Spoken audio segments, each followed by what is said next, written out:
Assalamualaikum warahmatullahi wabarakatuh. Adik-adik yang Bapak cintai, kelas 10 perawat. Alhamdulillah di kesempatan ini kita masih bisa melakukan pembelajaran jarak jauh ya, dengan melakukan channel YouTube yang Bapak bikin ini. Nah, adik-adik semua, sebelumnya kemarin Bapak bikin tutorial pembelajaran anatomi fisiologi sebelumnya ya, tentang kompetensi dasar yang pertama yaitu pengertian anatomi fisiologi ya. Nah, selanjutnya Bapak mau melanjutkan materi anatomi fisiologi selanjutnya. Nah, adik-adik semua, di kesempatan ini Bapak akan membahas tentang materi anatomi yang berhubungan dengan tulang ya. Nah, ini tulang. Dan adik-adik semua, pernahkah kira-kira adik-adik melihat seorang atlet sepak bola terjatuh saat melakukan permainannya, saat melakukan pertandingan? Nah, jika mengalami cedera, tentunya cederanya parah. Nah, biasanya pertolongan apa yang diberikan terhadap seorang atlet yang cedera itu ya? Nah, tentunya kita bantu ya. Dan biasanya cedera yang terjadi pada atlet itu fraktur, patah ya, atrofi otot, terkilir ya, terus artritis, radang ya, memerah. Nah, ini berhubungan dengan sistem yang akan Bapak bahas sekarang ya. Nah, lanjutnya ya, adik-adik semua pernah mendengar skelet ya? Skelet itu tulang. Jadi bahasa medisnya, bahasa kesehatan itu skeletal itu adalah tulang. Nah, apa itu sistem skeletal, apa itu sistem tulang atau rangka? Adalah merupakan sistem organ tubuh manusia yang berperan untuk menopang tubuh ya. Bayangkan kalau seandainya diri kita, tubuh kita tidak adanya tulang ya, lembek ya. Nah, itu jadi itu sistem tubuh yang fungsinya yang berperan menopang ya. Nah, di sini lebih detail lagi ya, fungsi tulang ya. Ada di semua, tulang adalah pertama tempat melekatnya otot ya. Nah, sehingga tulang-tulang rangka yang ada dalam tubuh itu adalah dilindungi dengan yang namanya otot, daging ya, sehingga kalau ada benturan tidak langsung bersentuhan dengan tulang, tapi langsung ototnya dulu yang kena, jadi dulu empuk. Nah, itu fungsinya ya, tempat melekatnya otot. Yang kedua, menyokong tubuh ya. Ada di semua, tubuh kita bisa menjadi berdiri tegak ya. Nah, itu karena ada sokongan dari tulang. Kalau tidak bisa ya. Selanjutnya, sebagai pergerakan kaki kita, tangan kita, kepala kita bisa nengok, bisa ke kiri ke kanan ya, nengoknya. Nah, itu karena ada faktor pendukung tulang ya. Nah, fungsi tulang itu. Jadi tugas kerja tulang ini adalah fisiologisnya ya. Tulang itu menjadi alat pergerakan. Selanjutnya, produksi sel darah merah ya. Jangan kira bahwa darah itu diproduksi di jantung, bukan, tapi diproduksi malah di rongga-rongga dalam tulang kita ya. Nanti lebih detailnya ya dari bahasanya. Terus tempat menyimpannya kalsium ya. Nah, ketika seseorang tulangnya keropos, tentu rapuh atau ya, tentu itu pastikan kekurangan zat gizi yang namanya kalsium. Nah, tulang-tulang itu tempat menyimpan kalsium, dan kalsium itu bersumber dari makanan, terutama dari minuman susu ya, telur. Nah, itu. Jadi kalau mau tulangnya kuat, konsumsi yang mengandung kalsium. Selanjutnya, sebagai organ yang melindungi organ vital seperti apa? Otak ya, tengkorak melindunginya. Jadi otak dilindungi oleh tengkorak. Mata ya, jantung, paru-paru, ginjal. Nah, itu dilindungi oleh tulang-tulang kita yang ada dalam tubuh. Nah ini adik ya, fungsi tulang. Selanjutnya ada yang namanya pembagian tulang. Nah, tulang rangka manusia juga dibedakan menjadi beberapa bagian. Ada yang namanya aksial, ada yang namanya apendikular atau yang disebut alat gerak. Ya, nah, dan apa itu aksial? Aksial adalah poros tubuh atau rangka tubuh yang menyusun poros tubuh, sumbu tubuh, ya, dan memberikan perlindungan terhadap organ vital. Nah itu aksial. Seperti tulang belakang, nah itu poros tulang aksial. Tulang rusuk, nah itu aksial. Juga apendikular, alat gerak. Nah seperti tangan, kaki. Nah itu ya.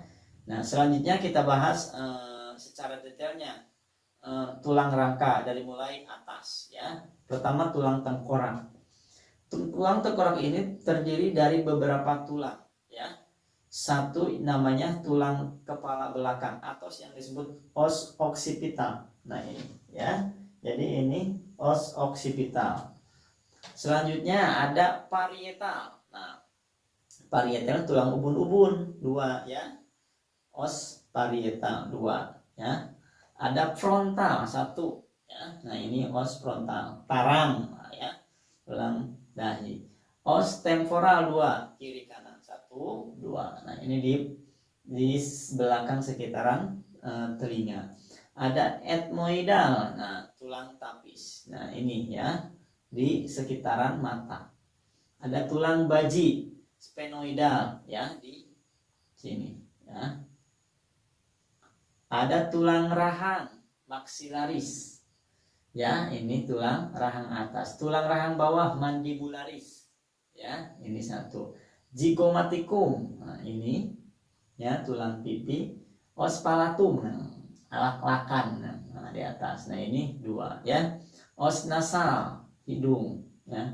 Nah, ini adalah tulang-tulang tengkorak yang harus kita tahu, ya. Nah, kalau lebih detailnya seperti ini.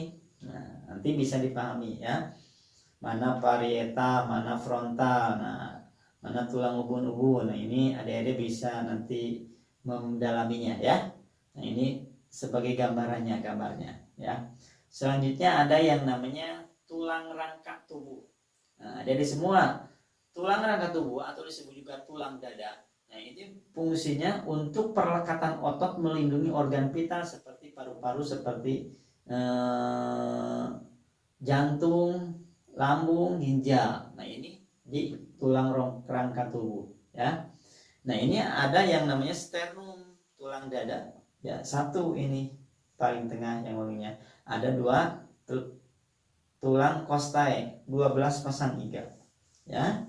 12 pasang iga ini ada 7 pasang iga sejati ya, aslinya ada 5 pasang iga palsu. Artinya tidak langsung nyambung ke tulang dadanya. Jadi hanya nanti bersentuhan dengan tulang iga yang di bawahnya, bertumpuk. Nah, seperti ini ya gambarnya ya. Nah, ini seperti ini, ada tulang rusuknya 7 ya.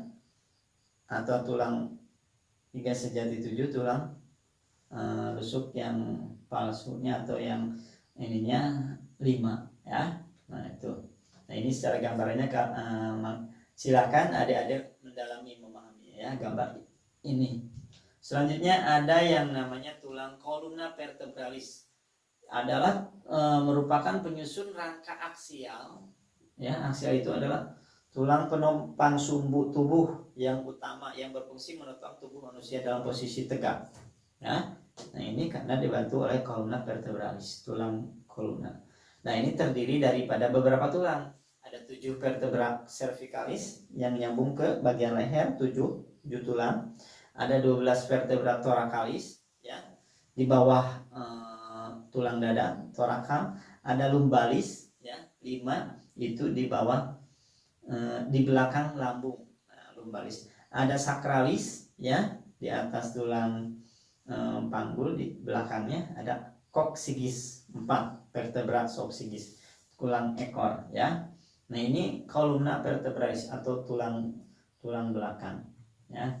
Nah ini sebagai gambarannya ya, gambarnya mangga dipahami sama adik semua. Mudah-mudahan bisa hafal ya. Selanjutnya ada yang namanya tulang ekstremitas atas. Adik semua, nah kita tahu ekstremitas atas alat anggota gerak tubuh bagian atasnya ini tangan. Nah di tangan ini ada yang namanya skapula. Nah skapula ini yang ini dua ya, kiri kanan. Nah, ini ya. Terus ada clavicula, ada humerus, ini humerus, tulang humerus, ada tulang radius, dua buah, kiri kanan, satu dua, ya. Ada ulna yang kecilnya karena di sini ada dua tulang, ya. 8 pasang, ini 4 pasang tulang karpal, ya. Ini kurang 4 telapak tangan lah, ya. Kiri dan kanan jadi 8. 5 pasang tulang metakarpal, ini ya 1 2 3 4 5, ya. 14 pasang tulang palage atau buku-buku jari-jari. Nah ini ya. Nah ini tulang ekstremitas kalau digambarkan seperti ini ya. Nah, nanti bisa dipelajari, dipahami, mudah-mudahan bisa mengerti. Selanjutnya ada tulang pelvis atau tulang panggul. Nah tulang panggul ini ada 3 tulang. Ada os sacrum, os coccygeus, os coxae ya. Sacrum ini gabungan dari 5 vertebra sacralis. Coccygeus gabungan dari vertebra coccygeus ya. Os coxae ini ada ilium, tulang usus, pubis tulang kemaluan, ischium tulang duduk. Nah, ya kalau digambarkan seperti ini ya. Nah, bagian atas adanya sacrum, sakral ya, di bawahnya ada coxae. Coxae ini ada ilium, pubis dan sipis pubis di bawahnya. Nah, ini adik-adik bisa dalami ya, bisa pelajari gambarnya. Insya Allah dan di ulangan ada ya. Terus selanjutnya ada tulang ekstremitas bawah. Ekstremitas bawah itu ada femur ya, di atas lutut itu femur, 2 bulah kiri kanan. Ada patella itu tepatnya di lutut ya, di tengah-tengah 2 kiri kanan. Fibula dan tibia.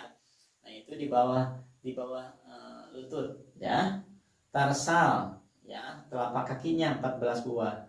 Metatarsal, palangus 28 buah. Nah ini kalau digambarkan seperti ini ya. Tarsal, nah itu tibia, fibula ya, tibia yang paling besar ya. Patella itu yang tengah-tengah antara tulang fibula dan tulang femur ya. Nah ini nanti adik-adik bisa dalami ya. Mangga, selamat belajar ya. Nah ini kenapa Bapak dicepatkan karena durasinya ya, takut habis nanti memorinya. Selanjutnya ada yang namanya jenis-jenis tulang. Ada semua. Di sini tulang juga ada macam-macamnya. Ini didasarkan pada bentuknya. Kalau bentuknya itu ada tulang pipa, tulang pendek dan tulang pipih ya. Nah, apa itu tulang pipa? Tentunya namanya juga pipa. Ini jenis tulang yang memiliki bentuk seperti pipa. Paralon ya, biasanya mengandung banyak lemak kalau di tulang pipa ini, dan di ujung-ujungnya itu mengembang ya, bulat. Ini pipa, nah di situnya bulatnya, tulang taring ya, ujung-ujung mengembung. Nah di dalamnya itu ada rongga-rongga kecil yang berisi sum-sum tulang. Itu fungsinya adalah pembentuk sel-sel darah ya di tulang pipa. Nah ini ya, jadi jenis tulang yang memiliki bentuk seperti pipa biasanya mengandung banyak lemak di tulang pipa. Ada yang selanjutnya ada tulang pendek. Yang namanya pendek berarti memiliki ukuran pendek ya. Terdapat rongga kecil juga berisi sum-sum merah ya. Ada tulang pipih, tipis ya, namanya pipih itu tipis, kadang melengkung berfungsi membentuk sel darah merahnya. Ini tulang skapula, ini tulang pipih ya di sini ya. Nah itu tulang pipih ya. Nah ini seperti ini, ada tulang pipa ya, seperti tulang paha, tulang pendek seperti tulang lutut dan belikat ya. Di sini skapula ya, itu tulang pipih. Nah ada semua. Selanjutnya ada jenis-jenis tulang berdasarkan penyusunnya, tadi berdasarkan bentuk. Nah ini dibedakan menjadi 2, ada tulang rawan, ada tulang keras. Namanya rawan berarti sangat lembek, dan ini terdiri dari komponen-komponen. Ada yang nama kondroisit, ada yang namanya serabut kolagen, ada yang namanya matriks. Apa itu kondroisit? Kondroisit adalah sel-sel tulang rawan. Jadi sangat kenyal di tulang, tapi Nah, seperti telinga. Nah, ini tulang rawan ya. Itu terdiri kondrosit, serabut kolagen. Nah, jadi di dalam tulang rawan ini terdapat kumpulan-kumpulan penyusun protein manusia ya. Matrik, adanya serabut-serabut, susunan serat-serat ya. Nah, dan tulang rawan ini biasanya terdapat di anak kecil ya, kebanyakan. Walaupun memang di tulang rawan dewasa juga ada, tapi tidak banyak. Kebanyakan itu di anak-anak ya. Selanjutnya ada tulang keras. Nah, ini dibentuk oleh sel pembentuk tulang, namanya osteoblast. Ruang antar sel tulang itu keras, banyak mengandung zat kapur, sedikit ada zat perekat di dalam tulang itu dan bersifat keras ya. Nah, karena apa? Karena kalsium di dalamnya terdiri tempat penyimpanan kalsium, jadi menjadi lebih kuat ya. Nah, selanjutnya ada yang namanya sendi. Sendi merupakan hubungan antar tulang. Nah, ini sendi ya. Sendi. Nah, pokoknya hubungan antar tulang pipi dengan tulang pendek. Nah, itu. Dan berdasarkan strukturnya, sendi itu ada 3, cartilago, fibrosa, sama sinovial. Nah, apa itu cartilago? Cartilago adalah ruang antar sendi yang berikatan dengan tulang rawan. Jadi di sini tulang antar sendi. Nah, diikat itu dengan tulang rawan, tulang yang lembek ya, yang tulangnya itu bisa mengikuti alur gerakan. Nah, itu ya namanya cartilago. Selanjutnya ada juga sendi yang dihubungkan dengan fibrosa. Hubungan antar sendi tersusun atas serat kolagen yang rapat ya, serat-serat. Jadi ada serat-seratnya, yaitu sendi fibrosa disusunnya. Ada sendi sinovial, yaitu dengan ligamen, tendon ya. Ruang sendinya diikat oleh itu. Nah, itu ya. Jadi ada cartilago, fibrosa, sama sinovial. Ini sendi berdasarkan strukturnya ya. Nah, dan sendi juga ada macamnya ya. Macam-macam sendi ini berdasarkan jenis persambungannya. Ada sendi mati, sendi kaku, sendi gerak. Nah, kalau sendi mati atau disebut sinartriasis ya, itu adalah sendi yang pergerakannya tidak ada. Contoh, tulang tengkorak ya, itu nggak bisa digerakkan, padahal ada memang sendinya. Nah, itu namanya sendi mati atau sinartriasis ya. Ada juga sendi kaku, ampiartrosis ya, masih mungkin bisa digerakkan walaupun sifatnya kaku. Contohnya tulang belakang ya, sendi kaku ya, ampiartrosis. Tulang rusuk, nah itu namanya sendi kaku.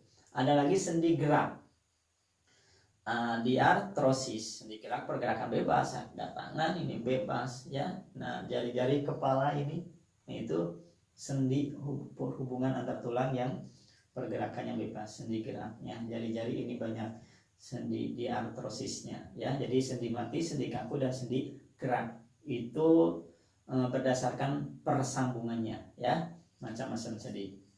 Selanjutnya, nah ini ya, ada sendi kaku seperti ini, tulang rusuk, sendi mati, tulang korak. Nah, ini sendi gerak ya.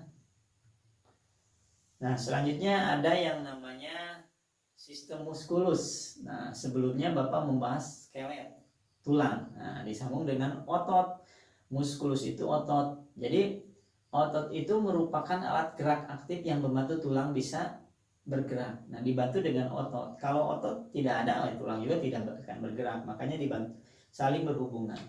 Hampir 35-40% massa tubuh didominasi oleh jaringan otot ya. Sifat-sifat otot itu adalah kontraktibilitas, ekstensibilitas, dan elastisitas. Apa itu kontraktibilitas? Kemampuan memendek. Jadi si otot bisa memendek, bisa kontraktibilitas namanya memendek ya. Ekstensibilitas bisa memanjang ya. Nah, makanya ketika orang yang suka olahraga tuh ya, yang fitness, nah itu kelihatan kontraksibilitas sama ekstensibilitas ya. Dan elastisitas, kemampuan kembali ke bentuk semula. elastis, ya, memanjang, memendek. Nah, itu elastisitas. Jadi sifat-sifat otot adalah kontraktibilitas, ekstensibilitas, dan elastisitas itu, ya. Bisa memendek, bisa memanjang, dan bisa kembali ke bentuk semula. Nah, struktur otot ini tersusun dari sel dan serabut otot, ya. Ada sel-sel dan serabut-serabutnya, ya. Tiap sel otot itu dibungkus oleh jaringan ikat yang dinamakan endomysium, ya. Dibungkus sel ototnya oleh endomysium. Serabut otot dibungkus oleh perimysium, dan serat otot dibungkus epimysium. Nah, ini nanti harus dihafalin, ya. Endomysium, perimysium, epimysium. Kalau epimysium jadi serat otot. Kalau endomysium berarti jaringan ikat bungkusnya. Kalau serabut otot berarti perimysium, ya. Dan di tiap serabut otot ini terdiri daripada dinding sel, ada plasma sel, dan ada nukleus. Selanjutnya ada yang namanya tonus otot, ya. Yaitu apa tonus otot? Adalah kontraksi yang dipertahankan oleh otot. Nah, keadaan regangan pada saat keadaan otot tidak digerakkan itu dinamakan tonus otot. Nah, bagaimana cara pemeriksaan tonus otot seseorang normal atau tidak? Nah, ini biasanya ketika melakukan tindakan, pasien diminta melemaskan ekstremitas. Ekstremitas itu bisa tangan, bisa kaki, ya. Yang mau diperiksa kekuatan ototnya, kekuatan tonusnya sampai mana, ya. Ketika kita gerakan fleksi, nah fleksi kan gini, ya. Fleksi. Nah, kemarin di pelajaran yang pertama sudah Bapak jelaskan, makanya harus tahu fleksi, ekstensi, ya. Fleksi, ekstensi, fleksi, ekstensi. Nah, sampai seberapa bisanya tonus otot melakukan fleksi, ya. Nah, ketika terdapat ada tahanan wajar, ya. Nah, ini kan sendi di sininya. Nah, si sendinya mampu tidak melakukan gerakan itu. Nah, kalau normal terdapat tahanan wajar, ya. Ya, kalau misalkan coba tekuk, coba fleksi, ya, coba ekstensi, coba luruskan. Nah, itu. Nah, kan ada pasien yang tidak bisa menggerakkan, menekuk sendi-sendi dari tiap organ tubuhnya, terutama ekstremitas kaki dan tangan, ya. Nah, ini untuk kondisi pemeriksaan hasilnya. Kalau tidak ada tahanan sama sekali namanya flaccid, ya, berarti abnormal, ya, yang abnormal, ya. Ada yang tahanan berkurang, namanya hipotoni. Ada tahanan meningkat dan terdapat pada awal gerakan saja, ya. Nah, leres tagerak deui. Nah, itu spastik namanya. Rigid, tahanan kuat terus menerus selama gerakan, misalnya penyakit Parkinson, ya. Nah, itu adek-dek terus, nah itu Parkinson. Nah, ini berarti tonus ototnya. Kalau ada hal-hal seperti ini berarti ada masalah, ya. Itu tonus otot. Nah, ada yang namanya kekuatan otot, ya. Cara pemeriksaannya bagaimana kalau kekuatan otot? Pasien diminta menggerakkan bagian ekstremitas dan pemeriksa menahan gerakan tersebut. Misalkan angkat tangannya, nanti ditekan, ya. Pemeriksa menggerakkan bagian ekstremitas ini, menahannya gerakan yang dihasilkan. Nah, ini ketika setelah kita melakukan pemeriksaan, ini cara menilainya seperti apa? Nah, ini ada angka 0 sampai 5 untuk menilai kekuatan otot, ya. Kalau 0 berarti tidak dapat sedikit pun kontraksi otot, lumpuh total, tidak bisa ngangkat-ngangkat acan, itu berarti nilainya 0. Kalau 1 nilainya terdapat sedikit kontraksi gerakan, namun tidak dapat digerakkan pada persendian yang harus digerakkan oleh otot tersebut, ya. Tidak dapat digerakkan, ada sedikit nyut-nyut, nah itu berarti 1, ya. Tapi tidak bisa digerakkan, tapi kontraksi ada, ya. Yang kedua, didapatkan gerakan tapi tidak mampu melawan gaya gravitasi, ya. Gerak, gerak deui, angkat, gerak deui. Nah, itu berarti tidak mampu melawan gravitasi, ya. Jatuh lagi. Itu berarti nilainya 2. Dapat melawan gaya gravitasi, nilainya 3, ya. Dapat melawan gaya gravitasi. Berarti ini diangkat Pak. Nah itu berarti 3. Dapat melawan gaya gravitasi dan bisa sedikit tahanannya. Angkat Pak, tapi ada tahanan. Ya, didorong sama petugas sama perawatnya. Nah kalau mampu berarti 4. Nah, kalau 5 ini normal, tidak ada kelumpuhan ya ototnya. Nah itu untuk menilai kekuatan otot 0 sampai 5 angka ya. Nah itu mungkin adik-adik ya yang bisa Bapak sampaikan. Mudah-mudahan materi sistem ini, sistem skelet sama sistem muskulus, tulang sama otot ini bisa menambah pemahaman terhadap materi anatomi fisiologi ini. Dan jangan lupa belajar terus, diperdalam, direview ya. Ketika sudah bahasanya dapat nanti kapan-kapan ulangan kalau ketemu ya. Nah ini terima kasih. Nah ini nanti bersambung di pertemuan pembelajaran jarak jauh melalui channel YouTube daring ya. Nah, terima kasih atas perhatiannya, mudah-mudahan bisa bermanfaat. Bapak tutup, cukup sekian. Wabillahi taufiq wal hidayah. Assalamualaikum.